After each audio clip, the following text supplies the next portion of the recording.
साताऱ्यात शैक्षणिक सहलीच्या बसला अपघात झालेला आहे।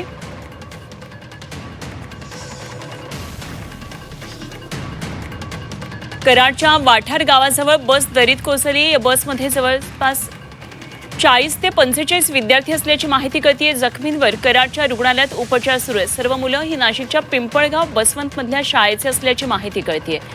मोठी बातमी आहे साताऱ्यामधून एका अपघातासंदर्भातली। शैक्षणिक सहलीच्या बसला हा अपघात झालाय आणि कराडच्या वाठार गावाजवळ ही बस दरीत कोसळल्याचं कळतंय। 40 ते 45 विद्यार्थी या बसमध्ये असल्याची माहिती कळते।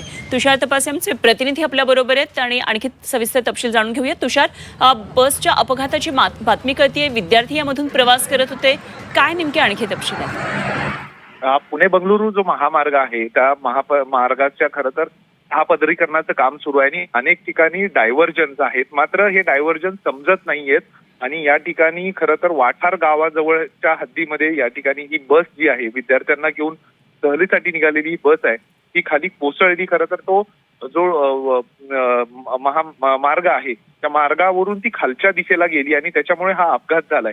या अपघातामध्ये 40 ते 45 विद्यार्थी होते या बसमध्ये, त्यातले 20 विद्यार्थी हे जखमी झालेले आहेत। खरं तर त्यातले 5 विद्यार्थ्यांना जरा जास्त दुखापत आहे, गंभीर दुखापत आहे।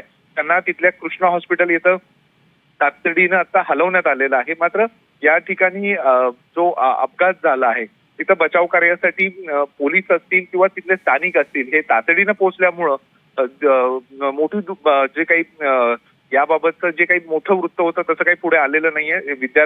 जखमी विद्यार्थ्यांना तात्काळ रुग्णालयात हलवण्यात आलेलं आहे। ठीक, तुषार, धन्यवाद दिलेल्या या सगळ्या सविस्तर तपशिलांसाठी। तुषार तपासे आमचे प्रतिनिधी आपल्या बरोबर होते।